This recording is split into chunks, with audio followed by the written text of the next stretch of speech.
అందరికీ welcome back to my channel. నేను మీ బండి సౌజన్యాని. అందరు సమ్మర్ హాలిడేస్కి ట్రిప్కి వెళ్ళారా? మా హస్బెండ్కి ఆఫీస్ వర్క్ మీద ఉడిపి వెళ్ళే పని ఉంటే మమ్మల్ని కూడా తీసుకొచ్చాడు. మాది ట్రిప్ 1 వీక్ ట్రిప్. అయితే మాకు పాప ఉంది కాబట్టి ఆల్మోస్ట్ లగేజ్ ఎక్కువైపోయింది. లగేజ్ అంతా ప్యాక్ చేసుకొని యాక్చువల్గా మాకు 6:30కి బస్సు, ఇంకా మేము 5 కల్లా బస్ స్టాండ్కి వెళ్ళిపోయాము. ఇంకా బస్ ఎక్కిన తర్వాత హాఫ్ అన్ అవర్కో 1 అవర్కో 7:30 8:30 ఆ టైంకి డిన్నర్కి ఆపారు. ఇంకా డిన్నర్ తినేసిన తర్వాత మళ్ళీ బస్ ఎక్కేసాము. ఇంకా మార్నింగ్ లేచి చూసేపాటికి ఉడిపి వచ్చేసాము. మేము యాక్చువల్గా 7కి దిగాల్సిన వాళ్ళము, బస్ లేట్ అయ్యి 8:30కి దిగాము. ఇంకా బస్ స్టాండ్లో దిగిన తర్వాత అక్కడ నుంచి ఆటో ఎక్కి హోటల్కి వచ్చాము. ఇంకా ఫ్రెష్ అప్ అయిపోయి టిఫిన్ తినేసిన తర్వాత మా హస్బెండ్కి ఆఫీస్లో వర్క్ ఉందని చెప్పి ఆఫీస్కి వెళ్ళిపోయాడు.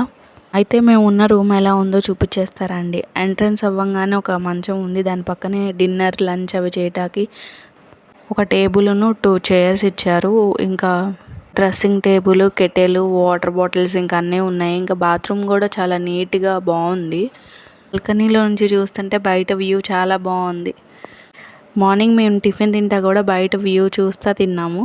అయితే నేను లాంగ్ వీడియోస్కి ఇప్పుడే వాయిస్ ఇస్తున్నా, ఎలా ఉన్నాయి అడ్జస్ట్ అయిపోండి. Please subscribe.